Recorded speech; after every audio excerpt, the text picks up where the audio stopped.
Downscope, Numbery, Chapter 1. Ship it. The collective glow reflecting off 1,000 faces across a dozen time zones was less illumination, more a digital phosphor burn, painting veneers of attentiveness over profound fatigue. Innovate Solutions' quarterly all-hands meeting was in full swing, or rather, full drone. Mark Weaver, CEO, occupied the central tile on the sprawling Zoom grid, performing optimism with the strained intensity of a method actor attempting Shakespeare after a 3-day bender. His suit, expensively tailored during a brief stock option high 5 years ago, now seemed to hang on him, a testament to stress or perhaps just changing fashions. His smile, a well-rehearsed corporate rictus perfected for board meetings and placating anxious investors, remained firmly detached from his eyes, which darted across the grid like nervous birds seeking a safe perch, trying to read the unreadable digital room. He addressed the assembled 120 employees, a distributed diaspora broadcasting from makeshift home offices carved out of bedrooms, cluttered kitchen tables serving as command centers, and the occasional hyper-minimalist shrine to remote productivity, his voice striving for resonance it couldn't quite achieve. "Team," Mark began, his voice boosted by a condenser mic that somehow still managed to sound thin and reedy. "As we navigate these dynamic, yes, dynamic market headwinds, it is absolutely paramount that we double down, that we leverage our core differentiator. Innovation." He paused, leaning fractionally closer to the unblinking eye of the webcam, attempting to project a sincerity that felt hollow even through the fiber optic cables. "We must synergize our cross-functional capabilities, break down those silos, and truly disrupt." The buzzwords, worn smooth from overuse, landed like damp pebbles in the vast digital silence. "And that is why," he continued, injecting a surge of forced energy that threatened to crack his voice, "I am beyond excited, no, I am genuinely thrilled, to announce our first-ever company-wide AI hackathon." Instantly, a slide splashed across the shared screen. "Innovate AI Hackathon," emblazoned in the company's signature blue gradient, a color palette perpetually striving for next-gen but landing firmly in yesterday's news. The reactions rippled across the mosaic of faces, a silent, uncoordinated ballet of micro-expressions. The subtle tightening of lips, the almost imperceptible eye roll, the sudden intense focus of the few true believers, a digital tapestry of corporate life. Victor Chen, the head of product, stretched his lips into a smile so tight it looked like it might snap. His knuckles were white where his hands gripped the edge of his desk, just out of frame. "Another goddamn Weaver special," his internal monologue seethed. "Another performative spectacle to generate buzz while the actual product roadmap smolders, 3 months behind, hemorrhaging users to data prime who actually ship working code. This isn't strategy, it's a fucking magic show for the board." He started mentally tallying the cost. 2 days of lost engineering velocity across multiple teams, the inevitable derailment of committed sprint goals, the weeks of subsequent JIRA archaeology required to figure out what, if anything, was actually accomplished. Emma Layton, product manager for Team Nexus, and perhaps the last genuine optimist left in middle management, physically lurched closer to her screen. Her eyes, wide and reflecting the corporate blue, shone with unfeigned enthusiasm. The frantic clatter of her Cherry MX blue keyboard was audible even through her aggressive, crisp noise cancellation. A new Notion page, undoubtedly titled something like AI Hackathon, Nexus FTW, was already blooming, branches of ideas unfurling faster than she could type them.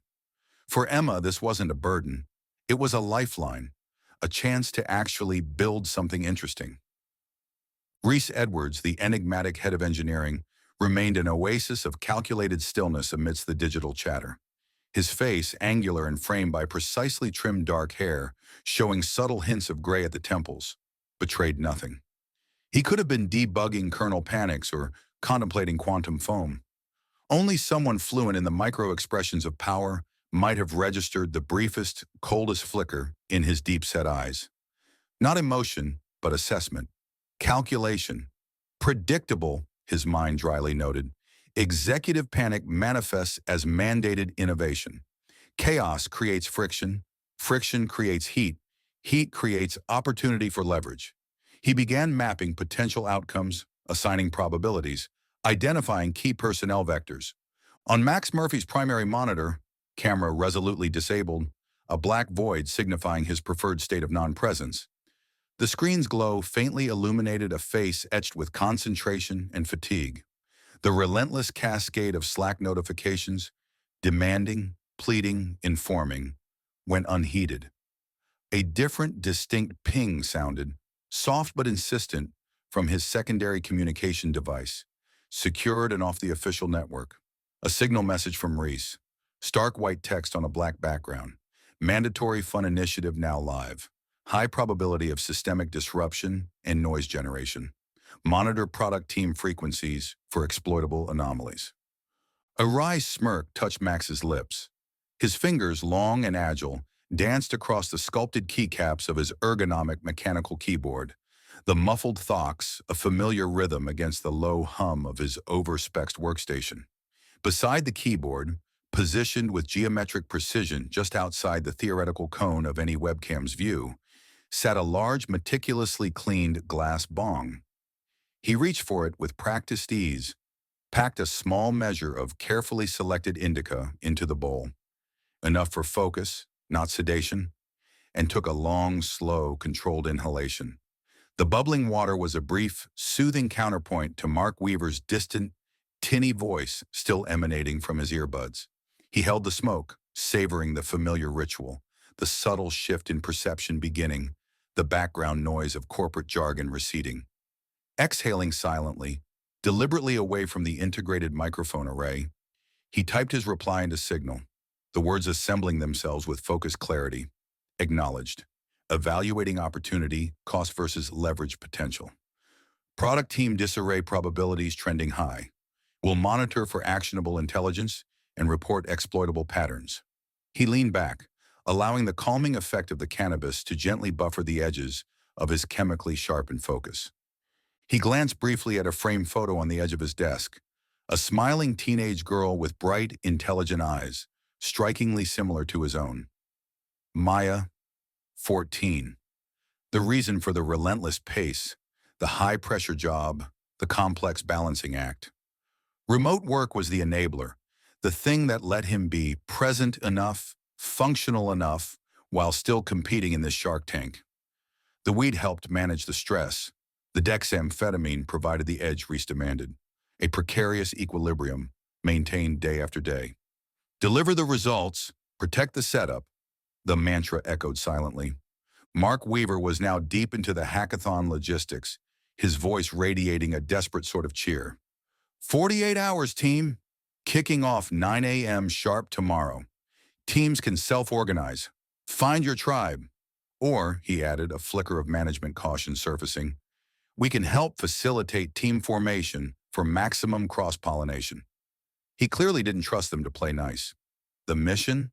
Build something real, something impactful. Using the power of artificial intelligence, solve a customer pain point, streamline an internal workflow, think outside the damn box. He paused, beaming. The spoils? Glory, a, frankly, hideous engraved trophy. And, most critically, the winning project gets executive visibility and a potential fast track to full productization. This, Mark declared, his voice swelling with feigned passion, is your moment.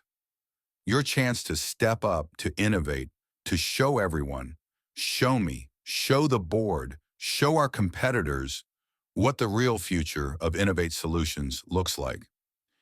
In his cramped Brooklyn apartment, simultaneously office, gym, and overflow storage, Jules Tucker finally muted Mark Weaver's closing crescendo and sagged in his chair.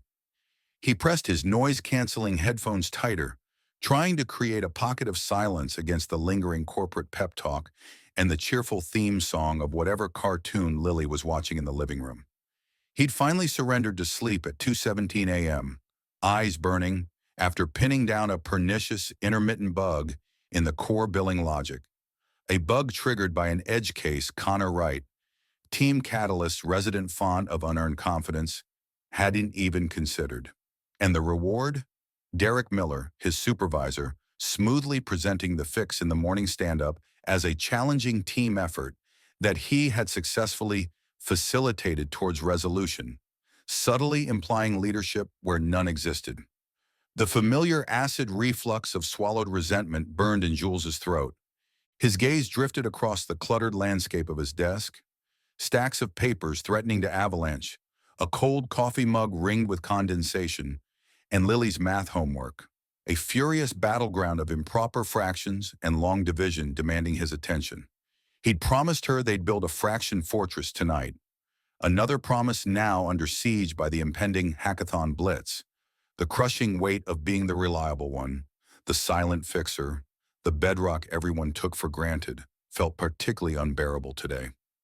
Mark Weaver, after a few seconds of awkward on-screen fumbling, finally located the End Meeting for All button.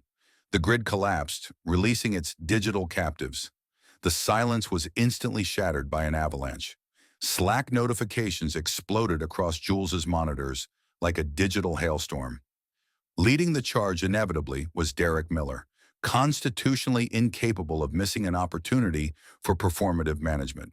A new channel, #Hackathon-Catalyst, had already sprung into existence. Derek Miller. Okay, Team Catalyst. Let's mobilize.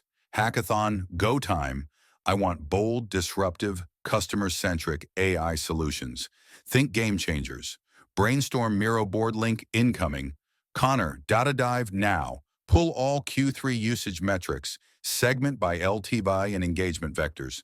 Sarah C., our awesome designer.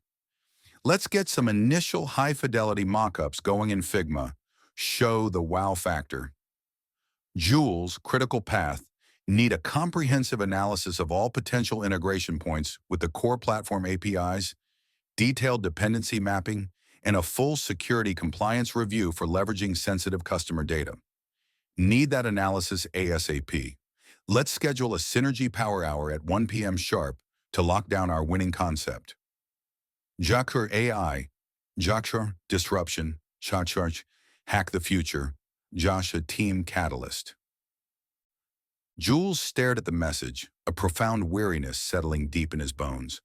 Derek's energy was boundless, matched only by his talent for generating vaguely defined, urgent-sounding work for others. Before Jules could even formulate a polite acknowledgement, another notification pinged, this one landing with performative weight in the main number Team Catalyst channel, visible to all, including management. Victor Chen, at Derek Miller. Reminder, all hackathon-related activities, including preliminary research, brainstorming, and architectural discussions, must be rigorously documented via dedicated JIRA tickets linked to the Hackathon Initiative Q4 Epic. Ensure accurate time logging against these tickets. We require full transparency and traceability of resource allocation against fourth quarter roadmap deliverables. CC at Mark Weaver at Greg Whitman. The CC wasn't just oversight, it was a leash, a public reminder from Victor about who truly controlled the official levers of productivity and resource allocation. Jules emitted a sigh that felt like it came from his very marrow.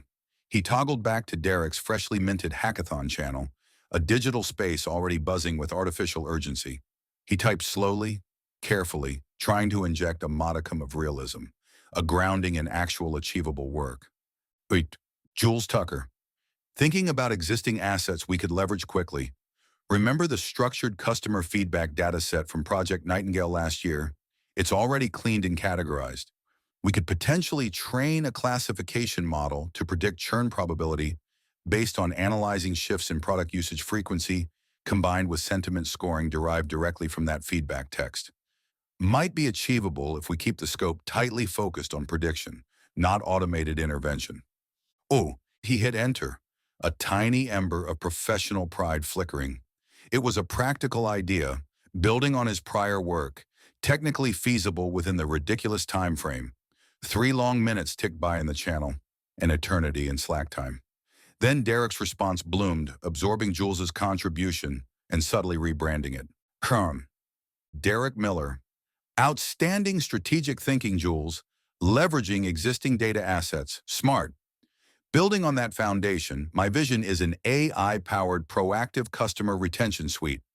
It will revolutionize how we engage at-risk accounts by synergizing real-time usage pattern, anomaly detection, with deep learning sentiment analysis derived from our comprehensive customer data lake. Truly next level. Connor Wright. Laser focus. Prioritize pulling usage metrics specifically correlated with historical churn events across our top 3 customer segments. Need that data yesterday. At Jules Tucker, fantastic. Now pivot to investigating the enterprise-grade secure access protocols and compliance frameworks required for accessing those sensitive sentiment data stores. Need a full risk assessment matrix. Excellent alignment, team. Let's build the future. Catalyst AI, JAR retention revolution. JAR, data-driven. Jules reread the message, the nausea intensifying.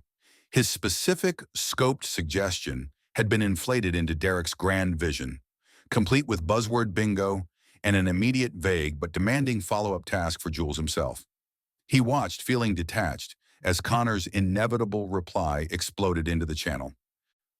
Connor Wright, 100% on it, Derek. Let's go! This is paradigm-shifting stuff. Accessing data now. Catalyst is going to dominate this hackathon. Sure, machine learning teamwork makes the dream work. Jules closed his eyes, pinching the bridge of his nose. Just breathe. Survive the next 48 hours.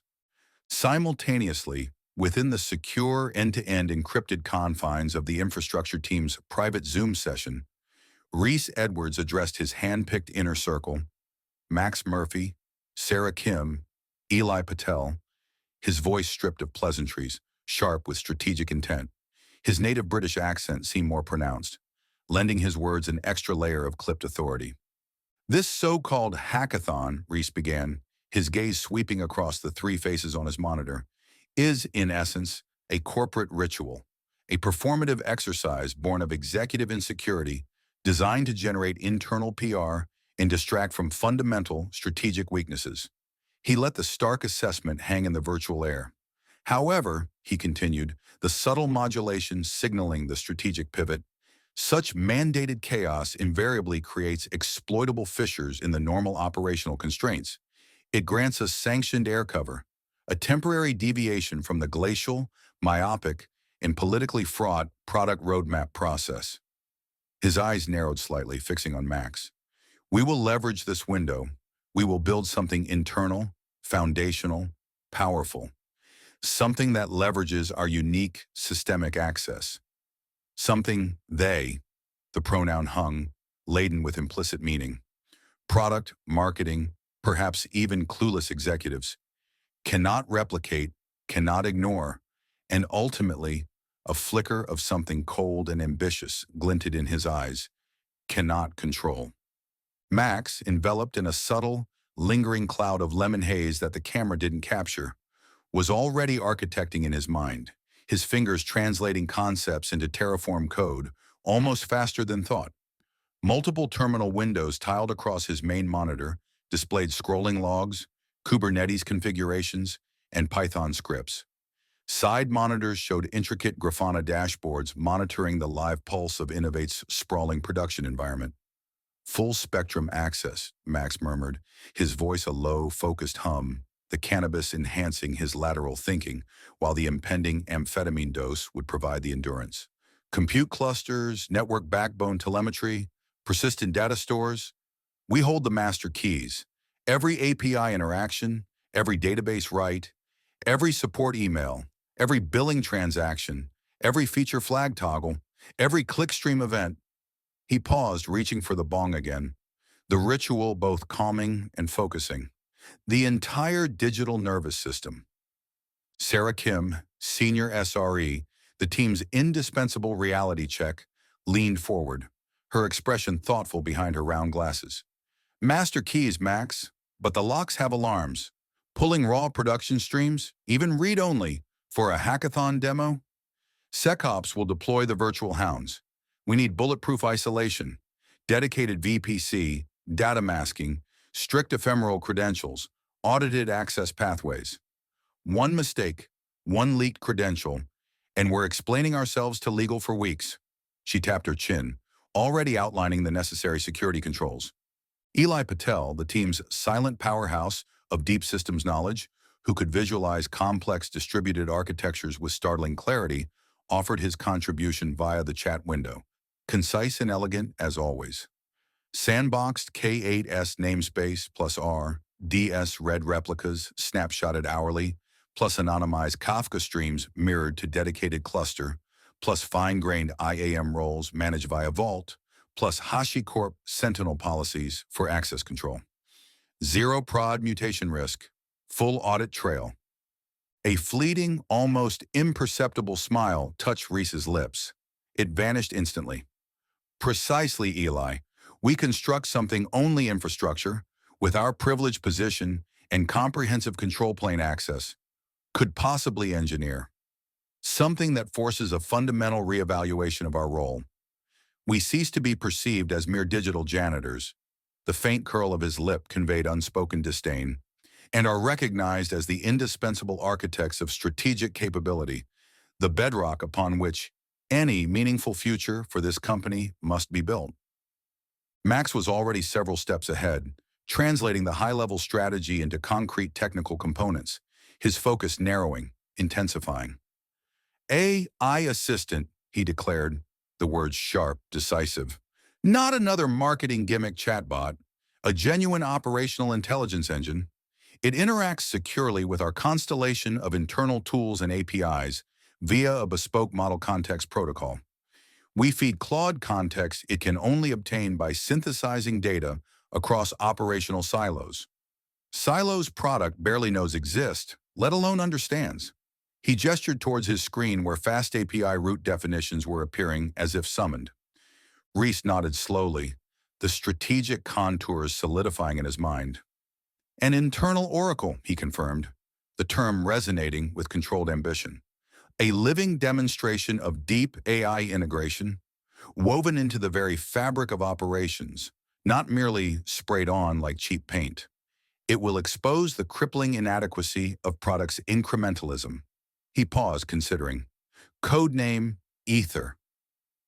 Evocative, Sarah commented with a wry twist of her lips. Fifth element, omnipresent, binding force. Sounds suitably grandiose. If marketing ever got wind of it, they'd have a field day. Marketing, Reese stated, his voice soft but carrying the unmistakable weight of finality, will remain entirely outside the blast radius of this project until I determine otherwise. Eli added another crucial technical consideration to the chat. Sensitive data handling. Consider federated learning for PII-heavy sources, train local models, aggregate anonymized insights centrally. Combine with RAG against sanitized metadata for comprehensive context without direct exposure. The team locked into synchronous orbit, a high-performance unit operating with minimal friction and maximum bandwidth. Max initiated the private GitHub repository, permissions restricted to the four of them. Sarah began meticulously charting the required network routes, firewall rules, and IAM policy boundaries for secure data ingestion. Eli started architecting the Kafka topic structures, Avro schemas, and the initial LangChain agent interaction patterns. No Jira bureaucracy, no endless stakeholder alignment meetings, no design diffused by committee. Just crystal clear objectives, deep technical mastery, and relentless, focused execution. Max narrated the evolving stack, his voice acquiring that distinct, hyper-focused edge that Sarah and Eli recognized. Core runtime, AWS Bedrock primarily targeting Claude Sonnet for its reasoning capabilities, maybe Haiku for simpler tasks. Backend API, fast API on Python 3.11, async from the ground up. Event backbone, managed Kafka cluster, high partition count for parallelism. State persistence, RDS PostgreSQL, using pgvector for semantic similarity search within the RAG pipeline. Caching, Elasticache Redis for user sessions, intermediate computation results. He continued outlining the deployment strategy. Everything containerized with Docker, deployed to a dedicated ECS cluster using Fargate for serverless compute, managed via Terraform IAC, private VPC, strict security groups, network ACLs locked down. He paused, taking a long, deliberate draft from his oversized Nalgene bottle. The slight tremor in his hand was almost invisible, a subtle tell of the underlying stimulant load. Maintain control, maintain precision, he thought. The edge is where the work gets done. RAG orchestration and embedding strategy? Sarah queried, studying the nascent architecture diagram Max had shared via encrypted pastebin. LangChain for the core orchestration, naturally, Max replied without looking up from his terminal, where he was debugging a Terraform module dependency. Embedding model, likely sentence transformers, all EmpNet base Vari 2 for a good balance of performance and quality, running on a dedicated inference endpoint. We need to ingest and chunk Confluence, the entire Slack history export, Salesforce knowledge articles, Zendesk FAQs, maybe even key GitLab READMEs. Building the parallelized ingestion and embedding pipeline will be non-trivial. Eli's quiet voice posed the crux of the immediate challenge. MCP implementation requires secure cross-boundary authentication. How do we grant Ether temporary scoped permissions to invoke internal tools? Critical dependency, Max acknowledged, nodding curtly. That's the linchpin. Needs a robust, secure, auditable way for Ether to assume temporary credentials to hit internal APIs, Jira issue creation, Confluence search, PagerDuty incident query, custom microservice endpoints. Standard IAM roles are too static, too broad, need something dynamic, ephemeral. He frowned, hitting the known hard problem. I can define the protocol, the interaction patterns, but the secure credential vending mechanism that needs a clean solution. Reese listened intently, interjecting only to steer, clarify, or eliminate ambiguity. As the initial intensive planning session drew to a close, a private signal notification vibrated on Max's dedicated secure device. Phase 1 execution velocity is non-negotiable. Functional prototype demonstrating verifiable cross-silo RAG insight generation using live, anonymized data required within 36 hours. This necessitates sustained peak cognitive throughput. Confirm capacity to maintain required operational tempo. Off-grid deep dive sync required 2100 tonight to finalize MCP architecture and resolve critical path auth challenge. Max read the message, the expectation stark, unambiguous. Reese wasn't asking. He was stating the requirement. Max glanced again at the photo of Maya, then at the locked wooden box on his desk. The equation was simple. Deliver or risk destabilizing the entire carefully constructed system that allowed him to be both a high-performing engineer and a present single father. Affirmative, he typed back into Signal, his fingers steady. Operational tempo confirmed sustainable. Schedule cleared from 2100 local. Will have foundational infrastructure provision, ECS cluster, Kafka, RDS, core API service scaffolded, fast API, Docker file, and initial RAG pipeline components defined, LangChain agents, embedding service placeholder, by sync time. Standing by for MCP deep dive. He mentally calculated the required dexamphetamine dosage for the next 36 to 40 hours, likely 60 to 75 milligrams, titrated carefully, balanced with strategic cannabis use to manage side effects. The cost of performance. Evening bled into night over Brooklyn, the city lights beginning to prick the darkening sky. In Jules's apartment, the scent of roasted chicken lingered. At the kitchen table, now cleared of dinner plates but still strewn with Lily's school papers, Jules patiently guided his daughter through the labyrinth of multiplying mixed numbers. First, you make them improper, remember? Jules prompted gently, pointing to the 2.5 times 1 3/4 problem. 2 times 2 is 4, plus 1 is 5. So that's 5 over 2. He wrote it down slowly.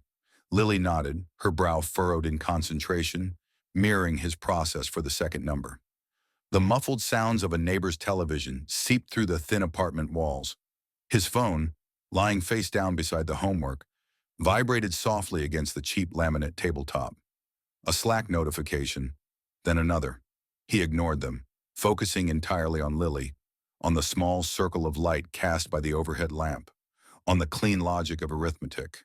A small refuge. 7/4, Lily announced proudly, writing it down. Exactly. Now multiply across. When Lily finally, triumphantly, solved the last problem on her own, letting out a whoop of victory, the genuine joy on her face momentarily dissolved the knot of anxiety in Jules's chest. He high-fived her, feeling a pang of pure, uncomplicated happiness. Then his phone buzzed again, a longer, more insistent vibration. A direct message. Probably Derek chasing the options analysis that existed only as a vague task in Jules's mental queue. Dinner dishes were washed, the bath time negotiations concluded, moderate bubbles compromise reached. The mandatory bedtime story read, Sir Reginald the Brave defeated the sock monster yet again. Finally, blessed quiet descended as Lily drifted off to sleep. Jules padded back to the living room, which served as his office, and sank into his worn desk chair. He nudged the mouse, waking the sleeping monitors. Instantly, he was assaulted by the blinking notification icons, the unread message counts, the digital clamor of #Hackathon Catalyst. Connor had posted links to 5 more articles, titled things like GPT-5 will change everything. Derek had scheduled another Synergy check-in for 8 a.m. tomorrow, and buried in the noise a direct assignment from Derek. At Jules Tucker need that comprehensive analysis of secure data access patterns for LLM integration with PII/financial data stores. Include vendor comparisons, e.g., Privacera versus Immuta versus homegrown STS approach, risk matrices, and estimated implementation timelines. Draft due by noon tomorrow for executive review. Jules stared at the request. It was easily a week's worth of focused research and analysis, demanded in less than 18 hours, for a project that had no concrete technical design. Unglamorous, foundational, impossible, and utterly invisible. He opened a fresh browser window, the stark white search bar mocking him. He typed, Secure Data Access Patterns, LLM Enterprise Compliance.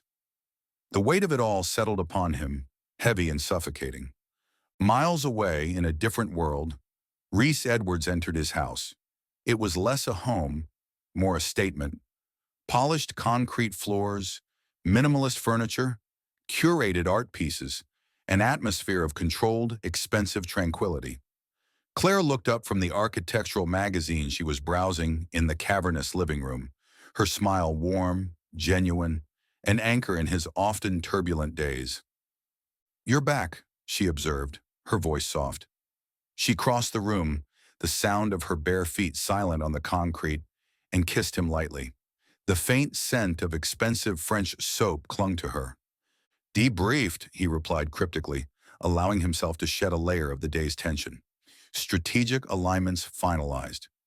He offered no specifics. Claire, respecting his boundaries, didn't pry. Their lives ran on parallel tracks, intersecting primarily around the children and household logistics. "Well, the geothermal energy lobby should hire Michael," Claire reported, a hint of amusement in her voice. "He gave his presentation tonight with PowerPoint animations and cited 3 peer-reviewed studies. He even corrected my pronunciation of photovoltaic.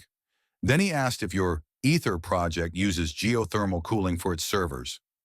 Reese raised an eyebrow, surprised and faintly amused.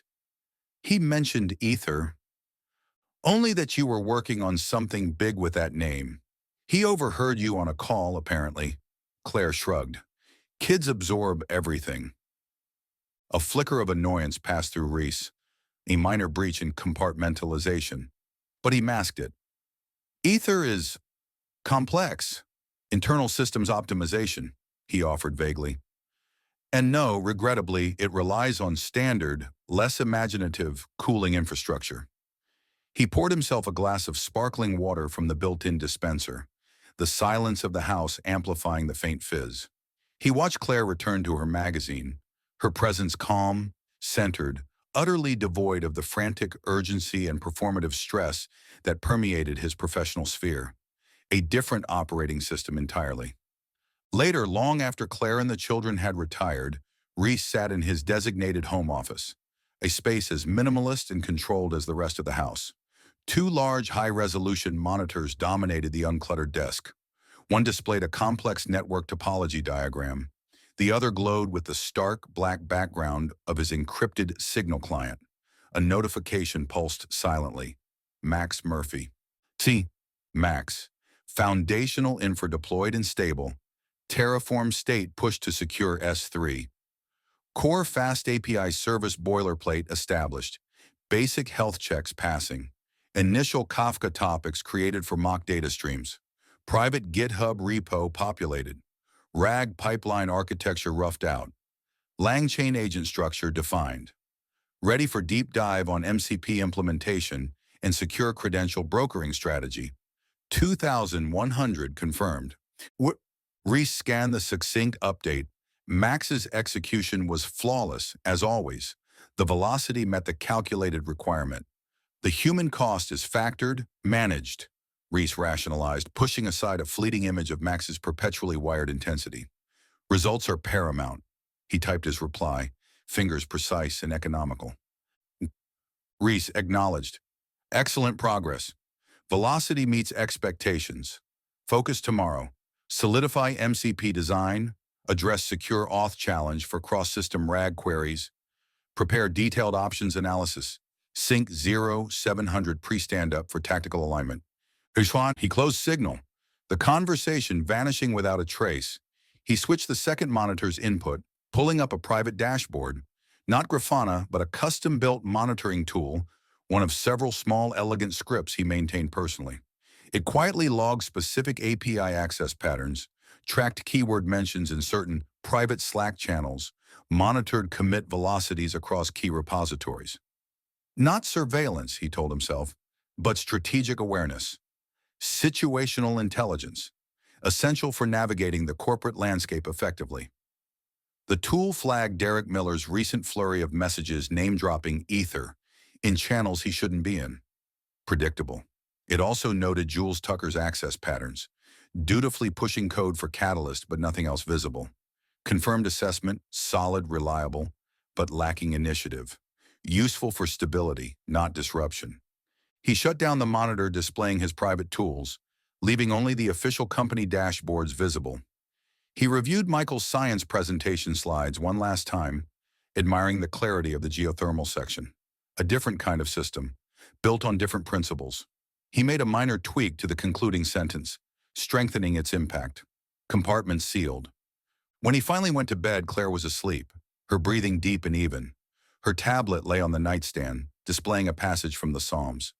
Reese slid under the cool sheets, the silence of the house profound. He closed his eyes, but his mind was already racing, mapping the dependencies, calculating the risks, charting the course for Ether's accelerated ascent. The game was afoot. The following 48 hours became a crucible, time compressed, distorted by caffeine, nicotine, THC, amphetamines, sugar, and sheer cortisol. Slack channels became churning cesspools of frantic communication, demands, pleas, apologies, performative updates, passive-aggressive questions, and an endless rain of emojis substituting for coherent thought. Zoom calls bled into one another, pixelated faces floating in a sea of virtual backgrounds, voices merging into an indistinguishable drone of corporate speak. GitHub repositories became battlegrounds of conflicting commits, desperate merges, and panicked reverts. And looming over it all, the hackathon countdown clock on the company intranet, each descending digit ratcheting up the collective anxiety. Team Nexus, captained by Emma's unwavering idealism, foundered on the rocks of perpetual debate.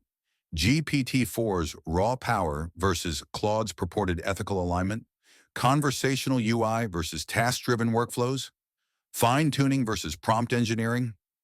Amir Khalid, the grizzled staff engineer who had seen too many hype cycles rise and fall, finally reached his breaking point during their 8th alignment huddle on day 2. Enough, he roared, his voice raw with frustration, startling everyone into silence. We have 16 hours left. We are arguing about the philosophical implications of chatbot pronouns, while our competitors are shipping code. Pick a stack. Write a "Hello World" endpoint. Do something tangible. This isn't a graduate seminar. It's supposed to be a hackathon. His outburst hung heavy in the virtual air, followed by an awkward pause broken only by Emma tentatively suggesting they could maybe circle back after lunch with fresh perspectives. Team Catalyst, meanwhile, was performing an elaborate simulation of productivity theater under Derek Miller's enthusiastic direction. Connor, high on the thrill of using new tools, had successfully deployed a basic Streamlit web app that wrapped the public ChatGPT API. He proudly demonstrated its ability to generate haikus about cloud computing and explain quantum physics like a pirate. It had absolutely no connection to Innovate's product, customers, or data. Derek, however, was masterfully crafting PowerPoint slides filled with impressive-sounding architecture diagrams, mostly boxes labeled AI Magic, and bullet points describing features like synergistic predictive analytics and hyper-personalized customer journeys. He assigned Jules the Herculean task of validating the security posture for integrating this hypothetical marvel with their production databases, while simultaneously expecting Jules to fix the continuous stream of unrelated bugs Connor was introducing into the actual production codebase. Jules felt like he was trying to build a skyscraper's foundation while also putting out fires in the basement, armed only with a leaky bucket. In stark, almost terrifying contrast, the infrastructure team operated like a synchronized organism, a distributed hive mind executing a complex plan with ruthless efficiency. Max Murphy was the central processing unit, a blur of hyper-focused activity. His command center, occasionally glimpsed when Reese demanded a visual check-in, was an altar to high-performance computing. Multiple curved monitors displaying intricate constellations of code, logs, and metrics. Ergonomic peripherals arranged with obsessive precision, the air thick with the low hum of cooling fans, and the faint sweet tang of high-grade cannabis. He orchestrated fleets of containers on AWS ECS, using Terraform code that flowed from his fingertips like water.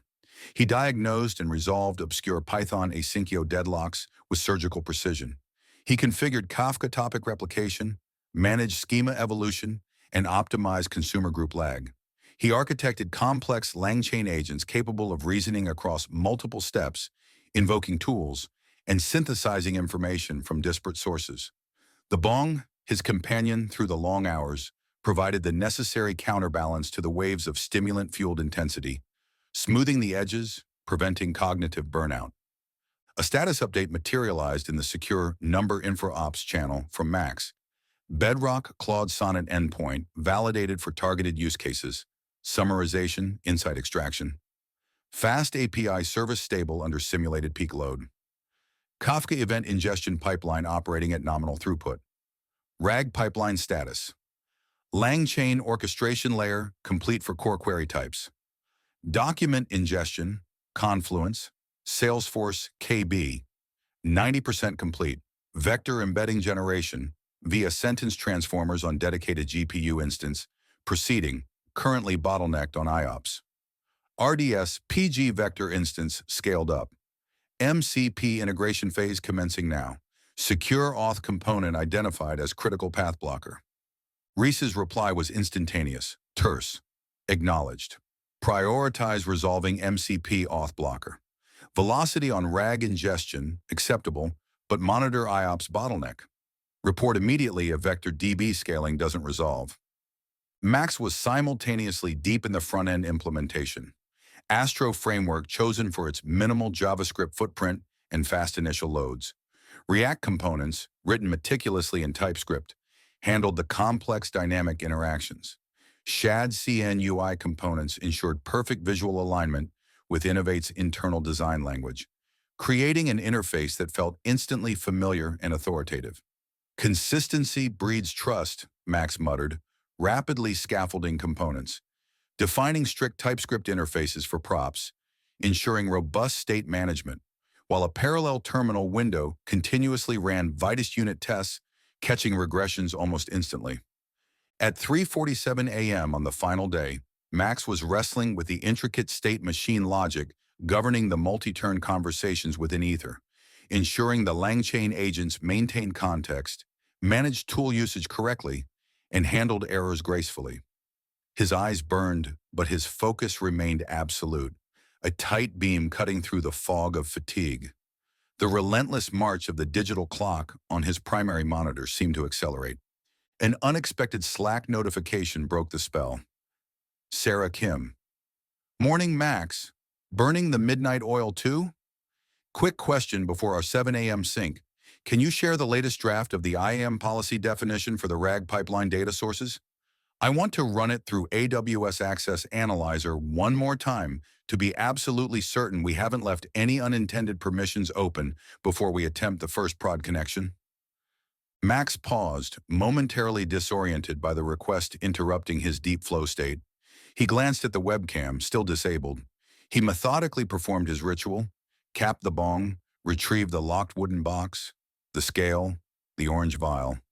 Precision was key. He carefully weighed out exactly 25 milligrams of dexamphetamine, 5 small tablets. Calculated risk, calculated reward, the thought echoed. He swept them into his palm, dry swallowed them efficiently, followed by a long pull from the Nalgene.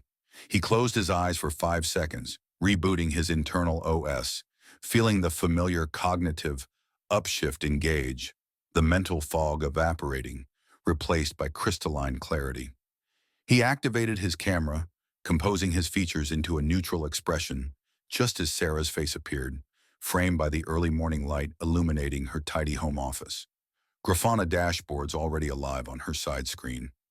Eli Patel materialized a moment later, a silent green dot confirming his presence in their virtual war room. Reese, from his own remote command post, conducted the orchestra. He monitored progress through commit logs, brief status updates, and targeted, encrypted communications. He anticipated bottlenecks, cleared bureaucratic hurdles with curt emails to other departments, shielded the team from external distractions, and maintained constant, unspoken pressure on the timeline. A signal message landed on Max's secure device midday through day 2. Front-end deployment velocity remains exceptional. The Astro/React/TS architecture is precisely the right choice for performance and maintainability. Your capacity to architect and execute complex systems under duress remains a critical asset. It wasn't just praise, it was a calibrated reinforcement of the expected standard, an acknowledgement of the required intensity. Infra's synchronous check-ins remain models of brutal efficiency. RAG ingestion status? Confluence complete. Salesforce 70%. Bottleneck shifted to embedding model throughput. Mitigation? Provisioned larger GPU instance for embedding service. Vector DB query performance. Acceptable latency under simulated load. MCP authentication. Hard blocker. No viable secure pattern identified for ephemeral cross-system credentials. Severity? Catastrophic. Blocks live data demo entirely. The wall manifested abruptly, solid and unyielding. Midday on the final day, just hours from the demo deadline. They were poised to configure Ether to tap into live, albeit anonymized production data streams. The crucial step needed to demonstrate its true power, and Sarah Kim hit the brakes hard. The standard IAM assume role approach is fundamentally broken for this use case, she declared, her voice tight with controlled urgency during an emergency huddle. Ether requires simultaneous, scoped, read-only access to Prod RDS Customer Shard 3, Prod Billing API v2, Prod Zendesk Ticket Store, and the Prod Analytics Firehose stream. Granting any single entity those cross-domain permissions, even for 60 seconds, violates fundamental security principles, bypasses all our compensating controls, and will light up SecOps dashboards like a Christmas tree gone supernova. Designing and implementing a custom, secure, auditable ephemeral credential brokering system is weeks, maybe months, of work involving multiple security reviews and approvals.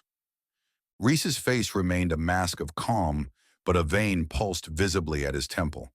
The entire strategic gamble rested on showcasing Ether's ability to derive insights from the messy, complex reality of live production data. A demo using sanitized, simplified staging data would be laughed out of the room, instantly deflating the project's perceived value. Unacceptable, Reese stated, his voice dangerously quiet, cold. The demonstration requires production data context. Find an alternative. Now. Max's mind raced, cycling through AWS security documentation, IAM best practices white papers, blog posts on zero-trust architectures, his thoughts accelerated by the dexamphetamine. STS get federation token? Too limited. Assume role with web identity? Wrong context. Could we build a custom Lambda authorizer acting as a credential broker? But securing the broker itself, chicken and egg problem, he muttered potential exploits under his breath. Replay attacks on session tokens? Credential leakage from logs? Insufficient audit granularity? Eli Patel remained silent, his fingers still, his gaze fixed on something beyond the screen, undoubtedly mapping the intricate lattice of trust boundaries, permissions, and potential circumvention vectors in his mind's eye. We are operationally paralyzed on the critical path, Reese concluded, his voice clipped. He opened the private Mirror Infra Ops Slack channel, his fingers flying across the keyboard, broadcasting the state of emergency within their secure enclave. Critical blocker, P0, Ether demo. Require immediate, secure, compliant, and implementable mechanism for generating ephemeral, 15-minute TTL, dynamically scoped, read-only AWS credentials for multi-system production data access, RDS, S3, API GW. Must integrate seamlessly with MCP implementation and provide unimpeachable CloudTrail audit logs. Standard IAM patterns, assume role, deemed insufficient, infeasible within timeframe. Viable solutions required within 60 minutes or live data demo is scrubbed. Jules, seeking temporary escape velocity from the gravitational pull of Derek Miller's relentless demands in a hackathon catalyst, was scrolling through the dusty archives of security compliance alumni, a channel created eons ago during a particularly painful SOC2 audit push. His eyes snagged on a new message from Sarah Kim, more detailed than her infra-internal plea. Help needed from the hive mind. Has anyone successfully implemented a robust and SecOps-approved pattern for generating short-lived, e.g. 5 to 15-minute TTL, dynamically scoped AWS IAM credentials for service accounts, running on ECS/Lambda, needing temporary read-only access across multiple production AWS services, specifically RDS, S3 via gateway endpoint, internal APIs via API gateway, use cases feeding context to an LLM RAG pipeline, needs to be fully automated, avoid embedding any long-lived secrets in the service, integrate cleanly with existing protocols, think custom invocation like MCP, and produce crystal-clear, attributable CloudTrail logs. Standard cross-account role assumption feels too coarse-grained and risky for this specific multi-prod service access pattern. Any battle-tested solutions or pointers appreciated. Running out of time on a critical demo. Jules froze, his breath caught. This exact specific nightmarish problem. He had lived and breathed this for 3 agonizing weeks last year, battling auditors, SecOps engineers, and the labyrinthine complexity of AWS IAM itself. His solution, born of desperation and caffeine, was a Python utility, STS Ephemeral Session Broker. It used a clever combination of AWS STS Get Session Token for initial authentication, using the ECS task role, followed by assume role calls targeting specifically crafted IAM roles in each target account service boundary. The crucial innovation was passing dynamically generated, highly restrictive inline session policies with each assume role call. Limiting access to the absolute minimum required resources and actions for that specific transaction, all while embedding unique identifiers for tracing in CloudTrail logs via the source identity parameter. It was secure, elegant, auditable, and, most importantly, already approved by Innovate's notoriously skeptical security operations team after weeks of rigorous review. He hesitated. A conflict churned within him. Sharing this felt like handing over the keys to a secret weapon. Infra operated in a different universe, rarefied, powerful, seemingly self-sufficient. They hadn't asked him. Offering felt presumptuous, risky. but Sarah sounded genuinely stuck. The problem itself resonated with his engineering pride. It was a hard problem he had solved. And maybe, just maybe, this was it. The chance to finally bridge the chasm, to demonstrate tangible value beyond the perception of being Team Catalyst's reliable, invisible workhorse. He took a deep breath, quelled the internal debate, and composed a direct message to Sarah Kim. So, Jules, hi Sarah, saw your detailed query in hashtag security compliance alumni regarding short-lived scoped IAM creds for cross-system RAG access. Coincidentally, I built a Python utility exactly for this during the big SOC2 audit push last year. It uses STS get session token plus assume role with dynamically generated inline session policies to mint temporary tilde 15-minute TTL, tightly scoped read-only credentials with full CloudTrail source identity tagging. It's designed specifically for scenarios like accessing RDS, S3, and internal APIs securely from ECS Lambda without standing perms. It already passed the full SecOps review gauntlet. Happy to share the internal GitLab repo link if that pattern might be useful. Sarah's reply was almost instantaneous, a palpable wave of relief washing through the digital ether. Sarah. Jules. Oh my God, yes, please share. That sounds exactly like the missing link we've been tearing our hair out over. You might have just saved the entire Ether project. Seriously, repo link appreciated more than you can possibly imagine right now. A fragile spark of hope ignited within Jules. He quickly located the internal GitLab repository for his STS ephemeral session broker. He didn't just share the link. He spent the next 90 minutes polishing it, adding more detailed comments, explaining the intricate IAM policy generation logic, updating the README with crystal clear usage examples tailored to the likely AWS services infra needed, RDS proxy endpoints, S3 gateway endpoints, API gateway invocation URLs, and creating a specific configuration template file. He double-checked the default credential duration, 15 minutes, the error handling, and the logging format. It was meticulous, careful, foundational engineering, the invisible scaffolding that enables breathtaking structures. He finally sent the polished repository link to Sarah with a concise, professional message. Jules, here's the link to the internal GitLab repo for the STS ephemeral session broker utility. The core logic is in broker/sessiongenerator.py. The README has detailed setup and usage instructions, including how to configure the IAM role trust policies and the policy template, config/policytemplate.json. Pay close attention to defining the specific resource ARNs and allowed actions within that template. Lines 47 to 53 in the example provide a starting point to ensure least privilege. It uses STS assume role to generate credentials scoped by the inline policy, valid for 15 minutes by default. All assumed role actions are logged in CloudTrail with the calling service's identity tagged via source identity. Let me know if you encounter any issues during integration.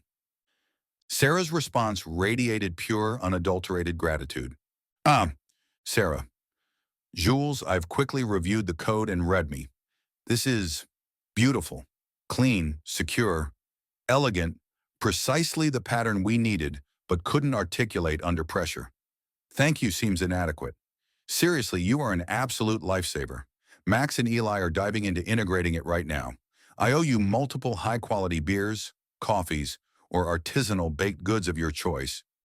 Later that evening, deep in the throes of the final pre-demo integration crunch, after Max and Eli, working with their usual hyper-efficiency, had seamlessly woven Jules's Python utility into Ether's core MCP authentication workflow, successfully executing end-to-end tests that pulled real-time contextual data from multiple production sources using the securely vended temporary credentials, Sarah posted a crucial update in the private number InfraOps Slack channel. Sarah, Tata, update. Critical authentication blocker resolved. Tata, we can proceed with the live production data demo for Ether. Massive credit goes to Jules Tucker from Team Catalyst. He shared a pre-existing fully SecOps vetted Python utility he built last year that leverages AWS STS to generate secure, ephemeral, dynamically scoped IAM credentials. It integrated perfectly with our MCP implementation and RAG pipeline requirements, solving the cross-system prod access problem elegantly and securely. Honestly, without his timely contribution, the live demo was dead in the water. We absolutely need to ensure Jules gets significant visibility and recognition for this critical enabling work. CC at Reese Edwards. Max, neck deep in refining the final Claude Sonnet prompt chain for maximum insight density and coherence, reacted with a single thumbs up emoji, his focus already shifting to the next optimization task. The blocker was gone. The origin of the solution was now just implementation detail. Reese monitoring the channel intermittently while simultaneously reviewing the alarming data prime competitive analysis brief that had just landed in his inbox, read Sarah's update. He registered the name Jules Tucker, Team Catalyst, and the successful resolution. Problem solved via internal resource reuse, efficient, his internal assessment concluded. Sarah demonstrated good cross-functional awareness in sourcing the component. Tactical execution remains on track. The human element, the specific identity of the contributor, was relegated to a footnote in the larger strategic narrative. The machine was working. He replied tersely, acknowledged, excellent outcome. Confirm final E2E test metrics against prod endpoints. Maintain unwavering focus on demo execution readiness. The next morning, demo day, Jules felt a nervous flutter, a sensation unfamiliar and unsettlingly like hope. Sarah's message, her explicit call for visibility, felt different. Maybe Reese, seeing it spelled out so clearly, would connect the dots. Maybe this hackathon wouldn't end like all the others. Hedging his bets, he crafted a careful Slack DM to Derek, appealing to his vanity and ambition. Nuscum. Jules. Hey Derek, just a quick heads up regarding the demos later today. You know that impressive Ether project the infra team is showing? Turns out they hit a massive blocker yesterday. Couldn't securely access the production data needed for their demo. They ended up using the secure STS authentication wrapper utility I built for the SOC2 audit last year. Sarah Kim from their team reached out, and it was apparently the critical piece that unlocked their entire live demo capability. She was incredibly grateful and mentioned wanting to ensure I got credit. Since you're presenting our team's work and are much better at navigating the political landscape during Q&A, I was hoping, if the topic of secure data access or cross-system integration comes up during their demo, maybe you could find a subtle way to highlight that a key enabling component came from Team Catalyst expertise, specifically mentioning my contribution. Seems like a high-profile win that would reflect well on our whole team's capabilities, right? Derek, currently embroiled in frantically trying to simplify Connor's demo script to minimize the chances of technical embarrassment, fired back an immediate autopilot response. Derek, absolutely Jules, 100%. Consider it done. Always look out for my team. We'll definitely find a strategic moment to weave in your awesome contribution and highlight Catalyst's cross-functional impact if the opportunity arises. Teamwork makes the dream work. Gotta jump into a final prep sync now. Go team! Jules stared at the reply. The sheer density of exclamation points and empty corporate jargon felt more like a dismissal than a commitment. Still, it was a yes. He clung to that fragile sliver of possibility. Maybe Derek, in his relentless quest for reflected glory, would actually come through. Just in case, Jules opened VS Code and began meticulously documenting the authentication flow for Team Catalyst's vaporware churn mitigation engine, ensuring his name was clearly in the comments. Hope, however irrational, persisted. Demo day arrived like a judgment, delivered via the cold, unforgiving medium of a company-wide Zoom call. Mark Weaver presided, attempting to inject festive energy into the proceedings, flanked by the grim-faced executive judges. Greg Whitman, CTO, looking stressed. Victor Chen, product, looking thunderous. Chloe, marketing, looking distracted.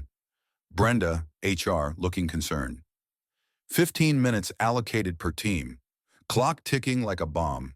Team Catalyst was thrown to the wolves first.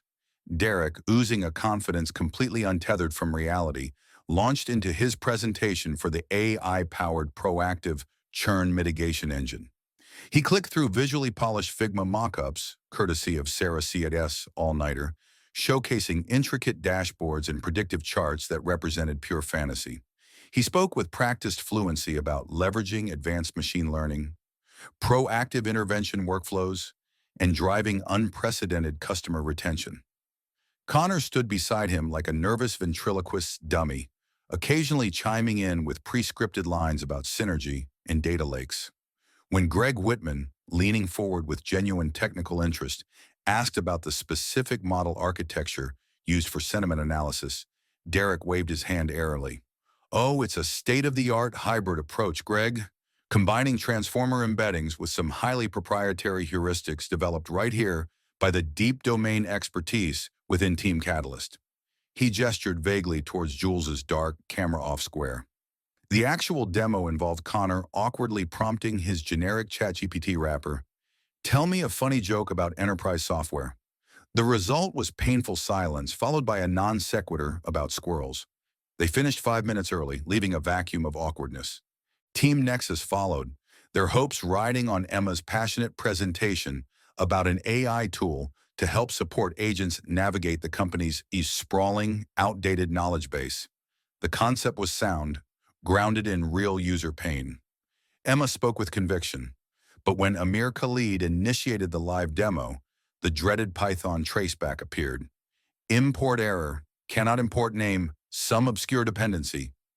Amir, visibly flustered under the gaze of 120 colleagues, began frantically typing pip uninstall, pip install, virtualenvactivate commands into his terminal, shared for all to see.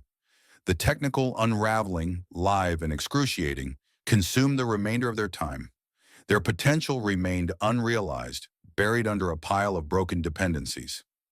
Finally, the main event, infrastructure. Reese Edwards took the virtual stage, his presence commanding even through the pixelated medium. He introduced Ether with deliberate, almost chilling understatement.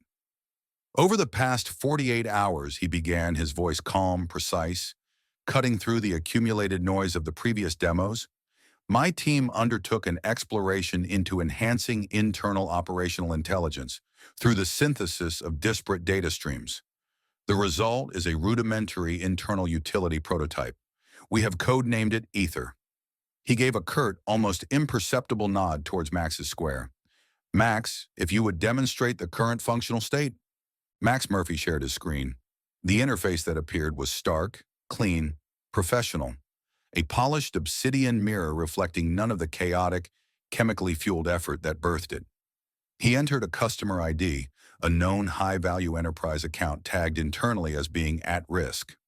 Instantly, the screen populated, pulling data from a half-dozen different production systems, weaving it into a coherent, terrifying tapestry. Salesforce. Enterprise tier renewal. Date 2 months, primary contact, Jane Doe. Recent activity. Logins down 40% month over month. Key feature usage plummeting. Zendesk. Ticket history, 3 open tickets, 2 high severity, 1 billing dispute. Average resolution time increasing. Recent CSAT score, 2 out of 5. Frustrated with lack of progress on bug number 1N1234. Sentiment analysis on transcripts. Negative trend intensifying. Jira. Linked issues. Bug number IN-1234. Severity critical. Age 9 months. Status backlogged. Feature request number FEAT-567. Status closed. Won't implement. Billing system Stripe API. Payment history. Flawless for 3 years. Current status. Invoice number INV-9876, overdue by 15 days. Product analytics, segment stream, usage telemetry, sharp decline in core module interactions, significant increase in data export activity over last 30 days. Internal Slack snippet, anonymized via vector search. Alert found in US competitive intel channel from 2 weeks prior. Source indicates High Value Corp, Jane Doe, is in late-stage POC discussions with Data Prime for their Nexus Mine platform. A palpable wave of shock, then awe, seemed to ripple through the virtual attendees. This wasn't a mock-up. This wasn't hypothetical. This was the company's own data, weaponized into insight. Max clicked the Generate Recommended Actions button. Ether, powered by Claude Sonnet, grounded by the RAG pipeline, pulling terabytes of context via Jules's securely brokered credentials, responded instantly. 1. Immediate, automated trigger. Escalate overdue, invoice INV-9876 to finance lead, WW's critical context, generate draft email for account manager AM to Jane Doe, acknowledging billing frustration ref ticket number, CCing support lead. 2. Urgent, assign AM. Schedule immediate internal sync, AM, support lead, ENG lead for bug number 1, N1234, to formulate unified response plan. Authorize AM to offer specific concession, e.g. service credit, related to billing issue. 3rd, strategic, assign product ENG. Reevaluate feature request number FEAT-567 feasibility in light of competitive threat. Prioritize fix for bug number YN-1234 in next sprint cycle. Provide AM with technical talking points contrasting Ether's potential capabilities with Data Prime's known limitations based on internal analysis. Doc compete /Data Prime /Nexus /Mind /V2.xlx. Monitoring, automated. Tag High Value Corp account for high-intensity monitoring. Stream relevant updates to private Slack channel, Ether Retention War Room. Ether achieves this synthesis, Max explained, his voice steady, betraying no hint of the stimulants coursing through his veins. By securely accessing, interpreting, and reasoning across these traditionally siloed data systems using a custom-designed Model Context Protocol, or MCP, he brought up a simplified architecture diagram, deliberately highlighting the MCP block and the generic secure access layer. Critically, it leverages dynamically generated, short-lived, narrowly scoped credentials injected at runtime via the MCP to query production data sources through secure, audited API gateways. This ensures compliance, maintains strict security boundaries, and generates insights previously impossible to obtain. Greg Whitman, the CTO, leaned so far into his camera he became mostly forehead and glasses, his eyes gleaming with technical excitement. That secure access layer, the dynamic, ephemeral credentialing across multiple production systems, that is precisely the problem we've been beating our heads against for the unified analytics platform for 2 years.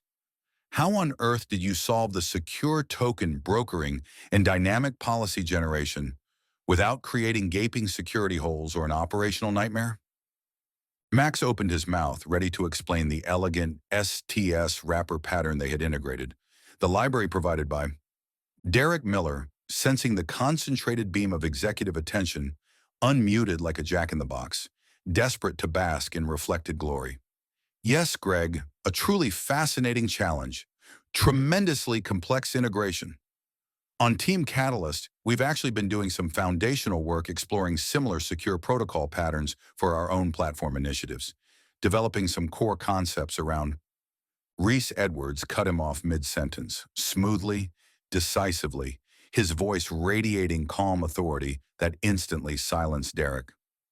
The core mechanism, Reese stated, looking directly at Greg, his expression utterly unreadable, is an innovative, ephemeral token brokering system architected and implemented by Max Murphy specifically for the Ether platform.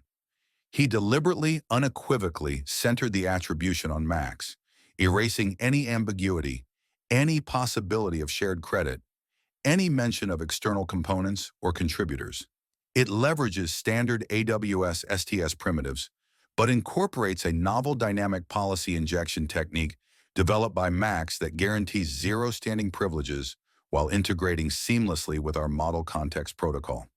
It's frankly a testament to the deep security engineering expertise resident within the infrastructure team. He pivoted the focus back firmly, masterfully, onto his principal engineer, implicitly dismissing Derek's pathetic scramble as irrelevant static. Max, Reese continued smoothly, perhaps you could briefly elaborate on the specifics of the CloudTrail audit trail generation for compliance purposes. Jules watched, disbelief warring with a sudden, sickening wave of fury. He didn't just ignore it, he fucking lied. He knows Max didn't build that part, Sarah told him. The injustice was so blatant, so audacious it stole his breath. His hands clenched into fists so tight his knuckles cracked. He felt a primal urge to scream, to unmute his microphone and yell the truth. That's my code. He's lying. I built the STS wrapper. Ask Sarah. Check the commit logs. The words burned on his tongue. He actually reached for the unmute button, his finger hovering over the icon, adrenaline surging. But then, the cold calculation took over. And then what? Reese denies it. Derek stays silent. Max stays silent. I look like a lunatic, challenging the head of engineering in front of the CEO. I get fired. For what? The fury collapsed inwards, leaving behind the familiar, bitter residue of impotence. He was a ghost in the machine, his own creation used to render him invisible. He physically recoiled from his screen, deleting the furious message he'd started typing in the Zoom chat.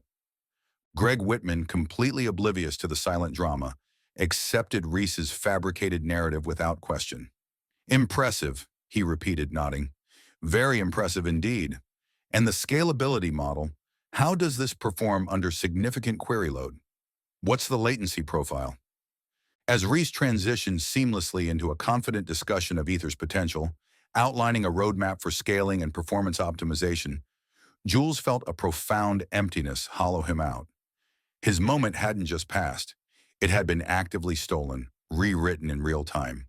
In the main Slack channels, the digital applause for Infra was deafening, a torrent of emojis, congratulations, and awe. Jules typed a message into the void. Stunning work, Infra team.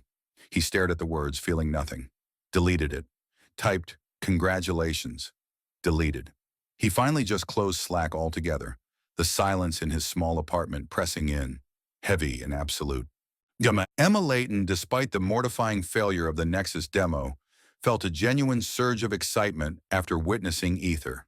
This is what we should be doing. Bold, technically brilliant, solving real problems. Buoyed by inspiration and an innate desire to share positive news, perhaps also subtly contrasting Infra's success with product's perceived stagnation, she immediately opened LinkedIn on her phone. Mind blown, witnessed something truly groundbreaking at Innovate Solutions' internal AI hackathon today. Our phenomenal infrastructure team unveiled Ether, a powerful AI intelligence engine that securely bridges data silos across our entire ecosystem.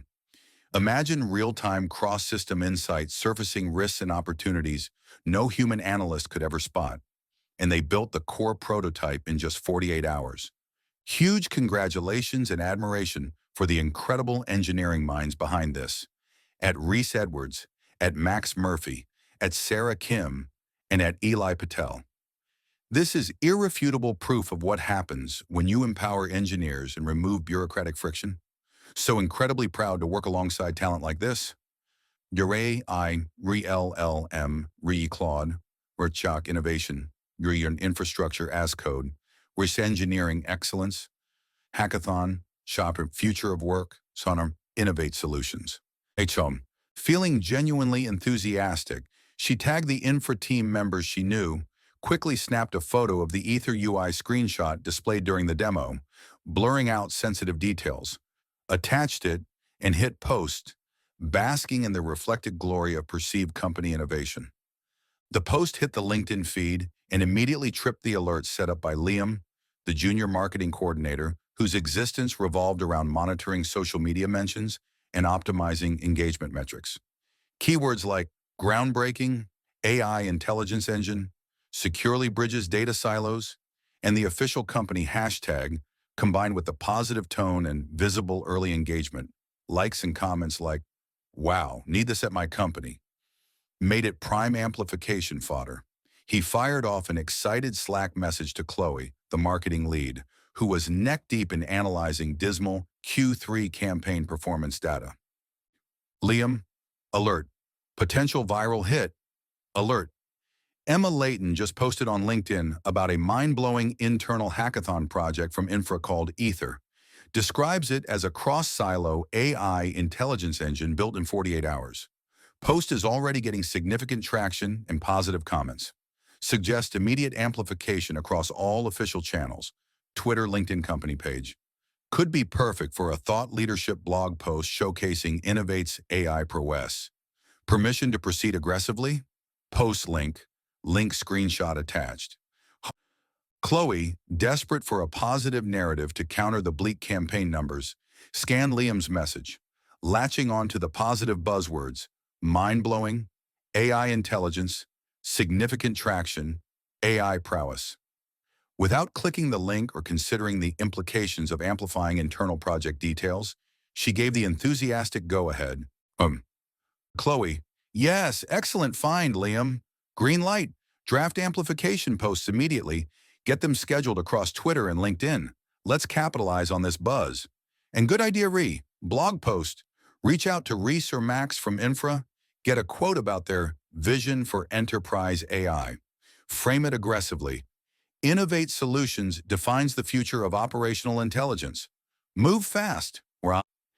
Within 60 minutes, Innovate Solutions' official Twitter X account and LinkedIn company page were broadcasting curated snippets from Emma's post, boasting about the revolutionary Ether platform developed internally. Liam, feeling empowered, also shared the company posts into several relevant LinkedIn groups and tech-focused subreddits. The digital ripples spread rapidly. Tech bloggers and influencers started noticing. A thread inevitably sprouted on Hacker News. Innovate Solutions' Infra team apparently built Ether, cross-silo enterprise AI, in 48-hour hackathon. The glow of positive PR lasted approximately 97 minutes. Then the top comment on the Hacker News thread landed with the concussive force of a targeted drone strike. On Ether, built by Innovate's Infra team, using Claude RAG, secure cross-system data access for operational intelligence? This sounds identical, down to the component-level description, to Nexus Mind. The platform Data Prime Technologies has been quietly demoing to major enterprise clients and briefed analysts on last month, under strict NDA. Source: I was in one of those briefings. Unless Innovate has a secret partnership, this looks less like innovation and more like blatant industrial espionage or a desperate attempt to fast follow. Either way, huge yikes. The digital shitstorm hit the fan with hurricane force. Internal Slack channels instantly ignited. Victor Chen, alerted to the Hacker News thread and its damning top comment by a frantic product manager, bypassed all professional courtesy and unleashed his fury directly onto Emma via Slack DM, the message dripping with venom. Victor: Emma, what in God's name have you done? Have you seen Hacker News? Your thoughtless LinkedIn post about Ether has triggered accusations of app theft and corporate espionage against Data Prime. Delete your post immediately. Do not touch anything else. Legal is involved at the highest level. This is an unmitigated disaster of your making. Emma stared at the message, the words blurring, her heart pounding against her ribs. IP theft? Espionage? Data Prime? She only meant to. The world seemed to tilt violently. Emma: Victor, I am so incredibly sorry. I had absolutely no idea. I wasn't aware of any Data Prime connection. I was just trying to celebrate the team's achievement. I've deleted the post right now. Please tell me what's happening. Victor's reply was ice cold, merciless. Cam. Victor, your ignorance is not an excuse. Your reckless need for external validation may have just cost this company millions in legal fees and reputational damage. You will discuss the full extent of your catastrophic lack of judgment with HR and legal tomorrow. Until then, you are not to communicate with anyone about this matter. Is that clear? Simultaneously, Chloe, having received a blistering, panicked phone call directly from a furious Mark Weaver, "Did you authorize this? Fix it now," was frantically issuing damage control orders to Liam. Chloe, Liam, urgent P0, code red. Immediate action required. Pull all social media posts, blog drafts, anything referencing Ether, across all platforms. Scrub every mention. Now, CEO directive. Major legal exposure regarding competitor IP, Data Prime. This is DEFCON 1. Confirm removal immediately. Brenda from HR, summoned by the General Counsel, began deploying calendar invitations like cluster munitions across the organization. Urgent mandatory training, protecting, confidential information and IP, policy review, external communications and social media use, revised, one-to-one performance review, Layton, management briefing, incident response protocol. The executive Slack channel, normally a carefully curated stream of filtered announcements, became a chaotic, overlapping fire hose of panicked messages, legal jargon, and blame shifting between Mark, Greg, Victor, Chloe, and the company's now fully mobilized legal team. In Mark Weaver's virtual corner office, the atmosphere was thick with tension. He was on an emergency encrypted Zoom call with Greg Whitman and Reese Edwards. The earlier forced bonhomie had evaporated, replaced by the raw fear of a CEO staring into the abyss of a potential lawsuit and a PR nightmare. "Reese," Mark demanded, his voice tight, strained, "I need the absolute truth. This Data Prime Nexus Mind, how close is Ether?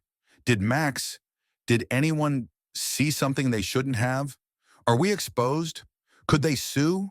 Could this kill us?" Greg Whitman looked physically ill, fidgeting, avoiding eye contact. He deferred silently to Reese, who remained an unnerving island of calm in the storm. Greg," Reese began, his tone impeccably measured, exuding a confidence that seemed almost surreal under the circumstances. "Let me be unequivocal. Ether was conceived, designed, and built entirely independently, leveraging Innovate Solutions' unique internal data landscape, our specific operational challenges, and our proprietary infrastructure stack." He met Mark's gaze directly through the camera. Any perceived architectural similarities, the use of large language models like Claude, the application of retrieval augmented generation, the necessity of secure cross-system data access, merely reflect the current state-of-the-art and the convergent evolution of solutions to these complex enterprise AI problems.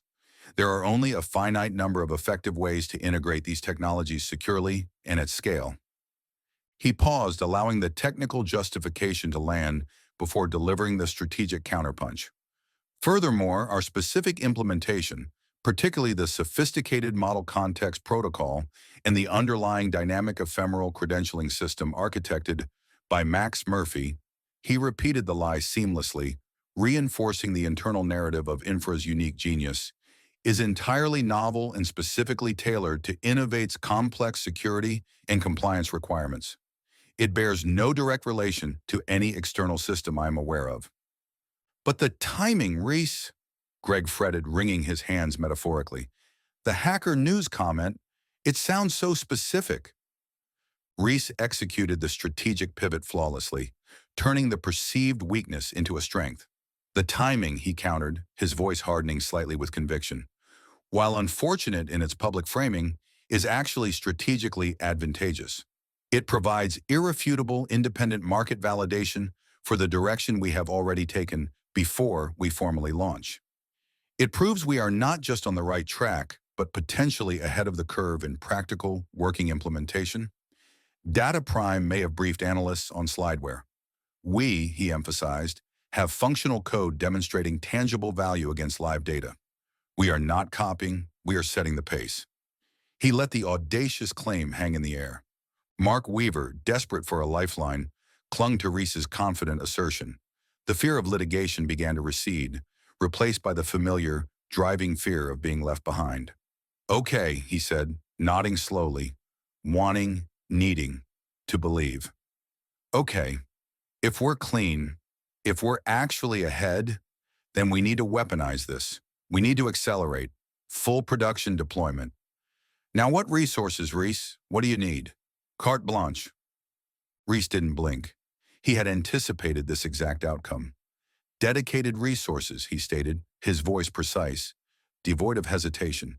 A ring-fenced, autonomous ether productization team comprising our top senior infrastructure and AI engineers, reporting directly to me within the infrastructure org. Complete authority over the technical roadmap, architecture decisions, and deployment strategy for Phase 1 and Phase 2. Critically, he added, preempting the inevitable objection, this requires bypassing the standard product intake, review, and prioritization processes. Speed and technical coherence are paramount. They cannot be achieved through management by committee. Greg shifted uncomfortably. Reese, that completely dismantles our established product development framework. Victor will have an aneurysm. Product needs oversight. The established framework, Reese countered coolly, cutting Greg off, is demonstrably ill-suited for a project of Ether's foundational nature, technical complexity, and strategic urgency. Success requires deep integrated systems knowledge, unified technical vision, and rapid iteration cycles unburdened by bureaucratic friction. Infrastructure is the only organization capable of delivering this at the required velocity and quality. Mark, caught between established process and the intoxicating promise of a strategic coup against Data Prime, made the executive decision. Agreed, he declared, overriding Greg's concerns. Greg, you have my full authorization.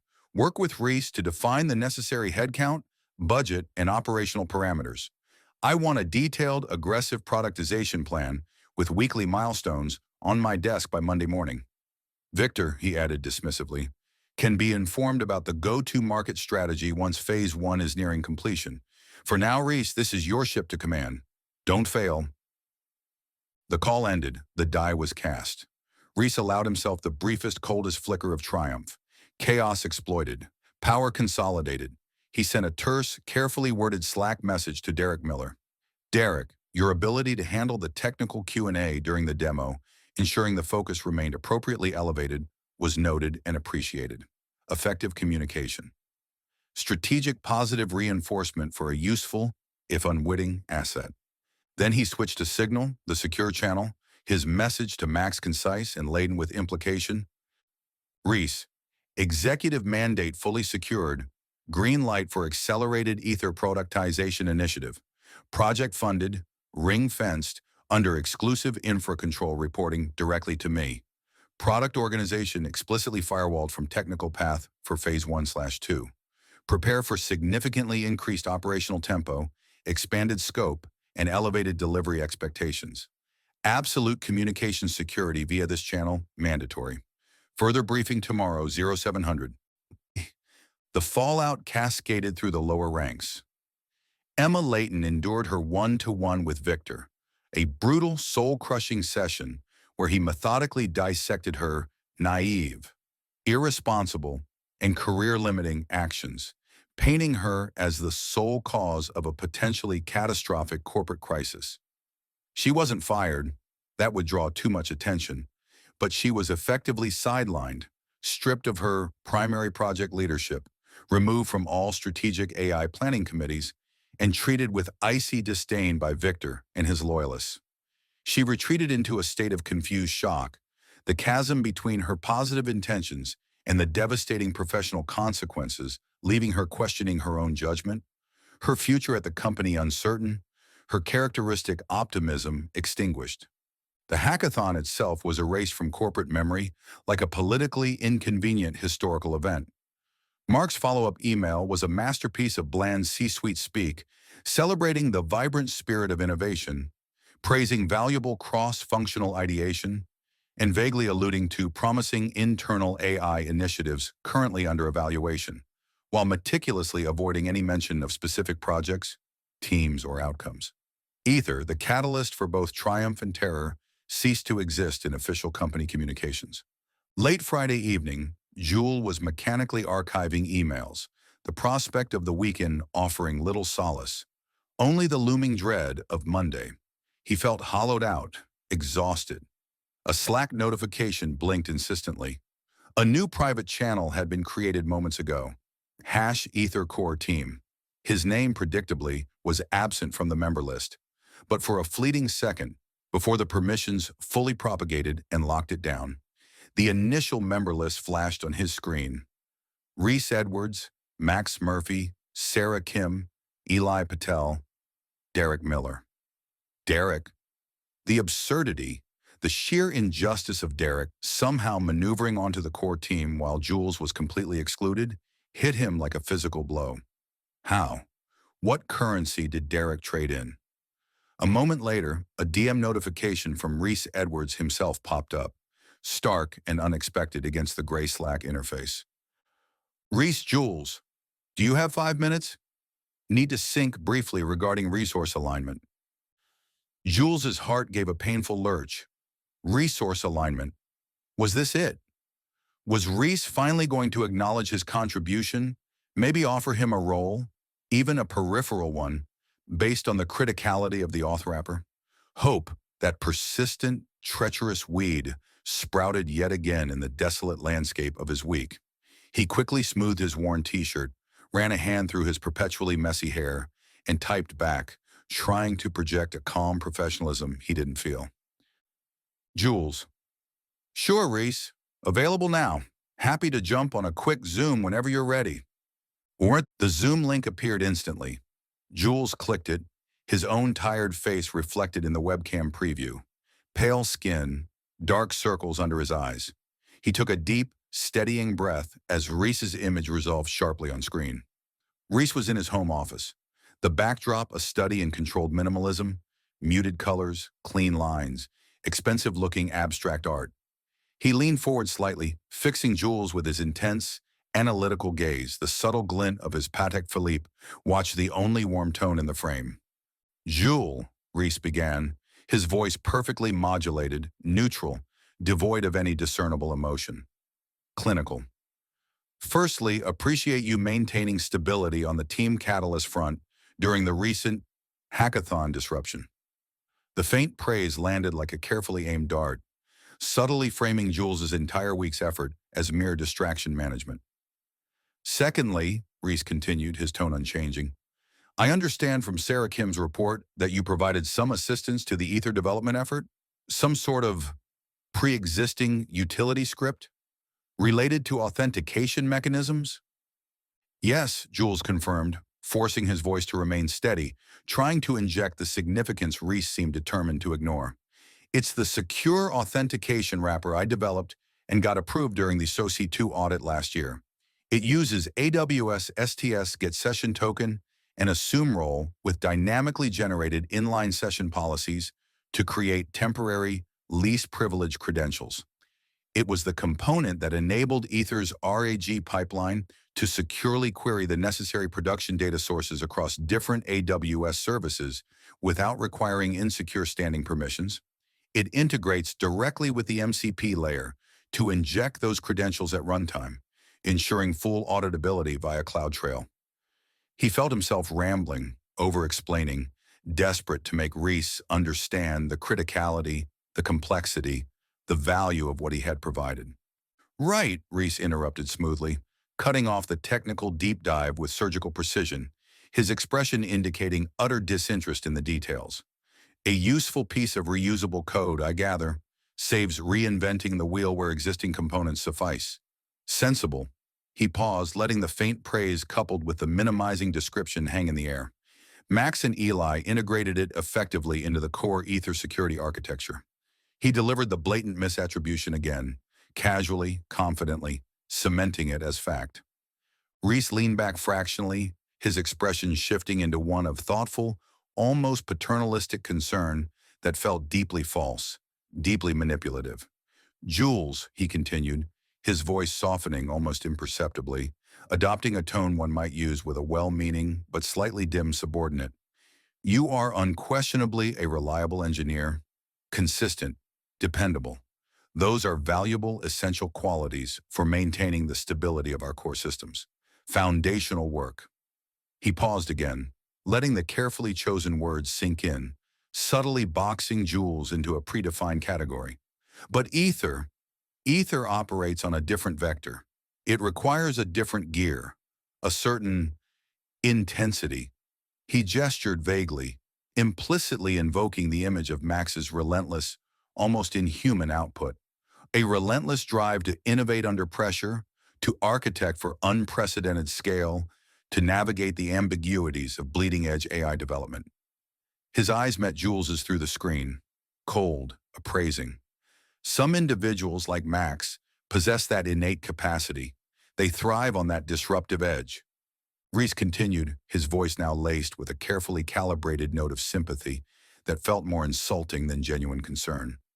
Others, he said, the comparison explicit, find their true strength, their core value, in ensuring the foundations remain solid, in providing the critical stability upon which rapid innovation can be safely built. Keeping the lights on, he added, the cliche delivered with deliberate weight, is vital work. Jewel felt the blood drain from his face, a cold dread washing over him. He was being expertly, ruthlessly categorized and dismissed. His critical, enabling contribution to Ether, the very piece Reese was unknowingly referencing, was being used as evidence against his suitability, precisely because Reese believed Max had built it and that Jules was merely keeping the lights on. "You have a family, don't you, Jules?" Reese asked. The question dropped into the conversation with the precision of a surgeon making an incision. Not an accusation, but a statement of fact wielded as a disqualifier. A young daughter, if I recall correctly. Significant responsibilities, important priorities outside of these demanding projects. The implication hung thick and unavoidable in the virtual air. Your life circumstances make you unsuitable for this level of commitment. In this next critical phase for Ether, Reese went on, the mask of professional concern firmly in place, the operational tempo will be extreme, the demands substantial. Long hours, complex problem solving under intense pressure, navigating constant change. It is absolutely vital, both for the project's ultimate success and, frankly, for individual well-being, that people are positioned in roles where they can realistically sustain that required level of performance without, he paused for emphasis, compromising their other commitments or feeling stretched beyond their natural capacity. Burnout serves no one. The cruelty was exquisite, wrapped in the language of management concern. Reese was leveraging Jules's family life, the very thing that grounded him, as a justification for excluding him from the project his own work had enabled. And the foundation of this entire assessment was Reese's own ignorance, his own misattribution. "Reese, Jules started, his voice betraying a tremor despite his desperate effort to control it. A spark of defiance flared within the despair. "I am capable of handling complex, high-pressure projects. The work I did on the authentication wrapper itself demonstrates my ability to design and implement secure, critical systems under tight deadlines. My background includes—" "No doubt, no doubt," Reese interjected smoothly, cutting him off again, the professional smile never wavering, never reaching his eyes. "And those foundational skills, as I said, are deeply valued right where you are, ensuring the stability of Team Catalyst's ongoing initiatives. Derek relies on that consistency." He glanced pointedly at his watch, signaling the end of the discussion. "No immediate actions are required here, Jules. This was merely about providing strategic context and ensuring clear alignment as we pivot resources towards Ether's accelerated development. It's crucial everyone is operating in the role best suited to their strengths and sustainable capacity. I appreciate your understanding of the larger picture." The Zoom call disconnected with an abrupt click, leaving Jules staring at his own haunted reflection in the dark screen. The dismissal was total, surgically executed, professionally deniable, and utterly soul-crushing. Reese hadn't just overlooked him. He had constructed a detailed, internally consistent, and utterly false narrative to justify his exclusion, weaponizing his family life and his own misattributed contribution against him. The insidious seed of self-doubt Reese had planted began to sprout poisonous tendrils. Was he just a foundational guy? Was he incapable of the intensity required? Had choosing to be home for Lily's bedtime stories somehow disqualified him from the future? The most agonizing, infuriating part was the cold, hard knowledge that his code, elegant, secure, critical, was running silently at the heart of Ether, enabling the very disruption and intensity, Reese lauded, while its creator was deemed fundamentally inadequate. He could likely still find his name in the Git blame for that specific module, for now. How long before Reese, in the name of refactoring or code hardening, had Max quietly rewrite it, erasing the last digital fingerprint of his contribution?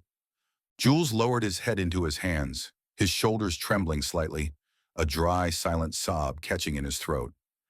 Outside the closed door of his makeshift office, the faint, innocent sound of Lily giggling at a cartoon drifted in, a sound from a separate, increasingly distant world.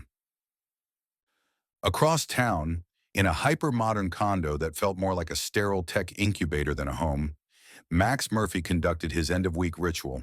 3 curved monitors formed a glowing triptych displaying intricate code structures, real-time system monitoring dashboards, and the stark interface of Signal. The air hummed with the barely audible whine of high-performance cooling fans, overlaid with the faint, lingering sweetness of cannabis vapor.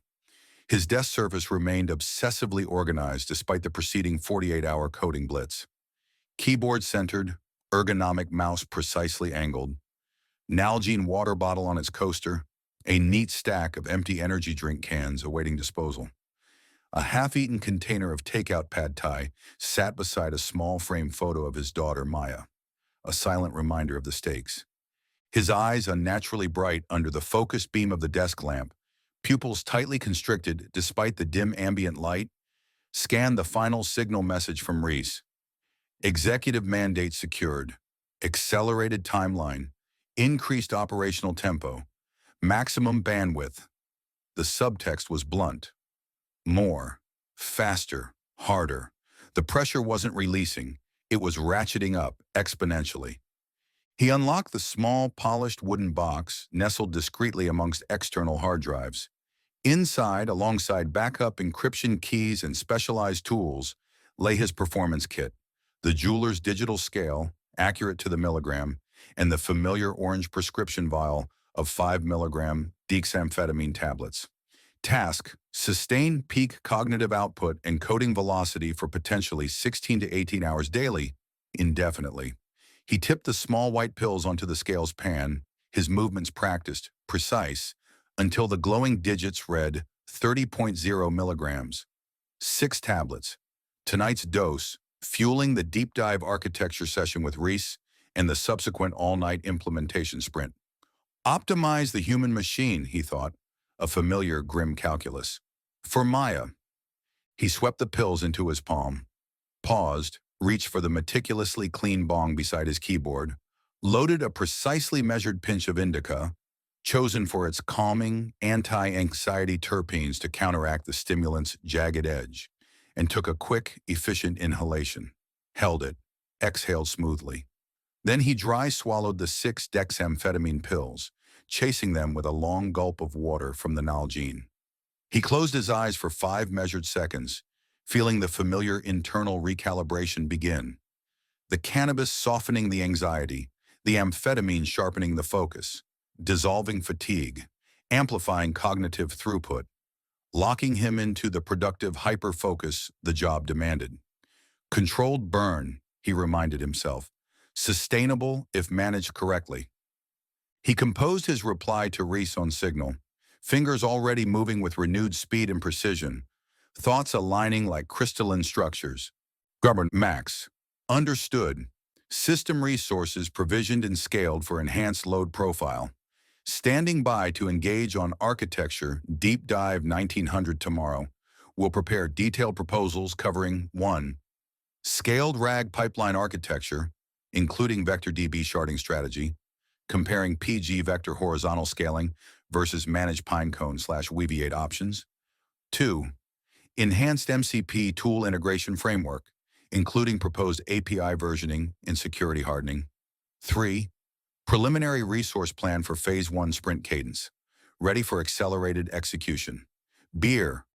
He appended the customary beer emoji, a tiny anchor to a semblance of normalcy in their high-stakes, high-pressure exchanges.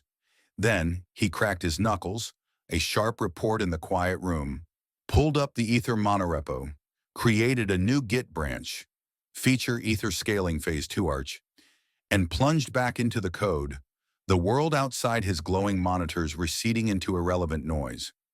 Lines of Python, Terraform HCL, TypeScript, and YAML flowed from his fingertips with uncanny speed and accuracy.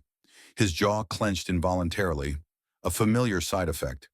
But his hands remained perfectly steady, his mind a laser beam dissecting complex technical challenges. Friday night. The project demanded total commitment. Max delivered, fueled by caffeine, cannabis, chemistry, and the fierce, unspoken drive to protect the fragile life he'd built for his daughter. A final Slack notification blinked, pulling his attention momentarily. Sarah Kim, forwarding an escalation. Sarah. FYI, Victor Chen has escalated his request for access. He's now formally demanding read-only permissions to the Ether Core Team private Slack channel and the main Ether backend GitHub repository via Greg Whitman's office.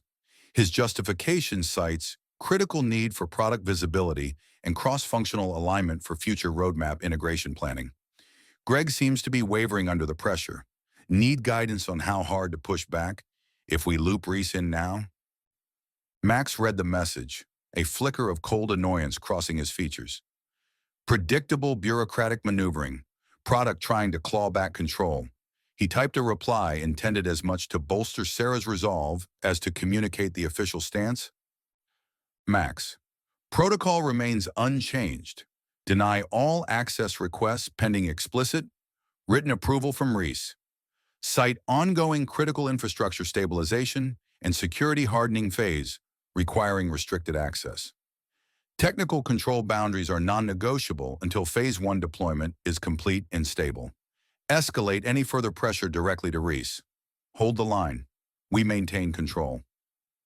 He knew Reese would support the hard line.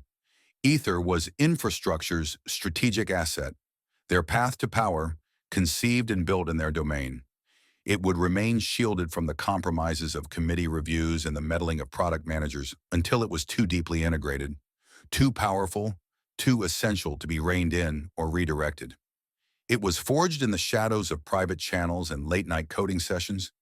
In the shadows, it would remain until it could dictate its own terms. On his primary monitor, a Grafana dashboard tracking Ether's real-time performance surged.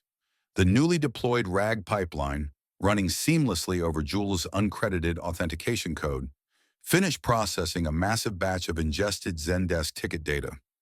The Claude model instantly identified 4 previously undetected enterprise accounts exhibiting high churn risk based on subtle sentiment shifts and cross-referenced usage patterns. Alerts fired silently into the private #Ether retention war room. Slack channel. The system was not just working, it was learning, evolving, becoming indispensable. Phase 2 initiated, Max murmured, a grim, focused satisfaction settling over him. He posted a concise technical status update into the #Ether Core Team channel, detailing the successful data ingestion batch, the churn signals identified, and the performance metrics achieved. A channel that Jules Tucker, despite providing the foundational key that unlocked this entire capability, would never see. His contribution, absorbed and anonymized, became just another layer in the machine Max was building. In her quiet, suddenly too large apartment, Emma Layton stared blankly at her laptop screen. The LinkedIn app icon seemed to mock her. She had reread Victor's scathing messages a dozen times, each reading reinforcing the feeling of bewildered injury. How could celebrating success be a catastrophic failure? The corporate logic twisted in ways she couldn't comprehend. She opened her calendar, saw the ominous performance discussion, E. Layton, B. Nelson, HR, invite looming on Monday morning. A cold knot of fear tightened in her stomach. Was this it? Was her career at Innovate over because she posted something positive? The injustice felt suffocating. She closed the laptop, the click echoing in the silence. She felt utterly alone, adrift in a sea of invisible rules and inexplicable consequences. Her enthusiasm, once her defining trait, now feeling like a dangerous liability. Miles away, in the serene quiet of his meticulously ordered home, Reese Edwards stood by the large window in his living room, looking out at the perfectly manicured garden, bathed in the soft glow of landscape lighting. Claire and the children were long asleep. He reviewed the day's events, the strategic chessboard in his mind. Ether project secured. Full control achieved. Key personnel aligned. Max operating at required peak. Jules effectively neutralized, contained to non-critical path. Emma sideline, minimizing communication risk. The collateral damage, Emma's career trajectory, Jules's morale, was registered dispassionately, logged as acceptable cost for achieving the primary strategic objective. Ruthlessness, he reflected, wasn't a character flaw. It was a necessary tool for navigating environments where sentiment was a liability and only results mattered. He allowed himself a moment of quiet satisfaction, the clean execution of the plan appealing to his sense of order. Then he turned from the window, heading towards his office. There were architectures to review, simulations to run, the next phase of Ether's rapid evolution to orchestrate. The game required constant attention, unwavering focus, and Rhys Edwards always played to win.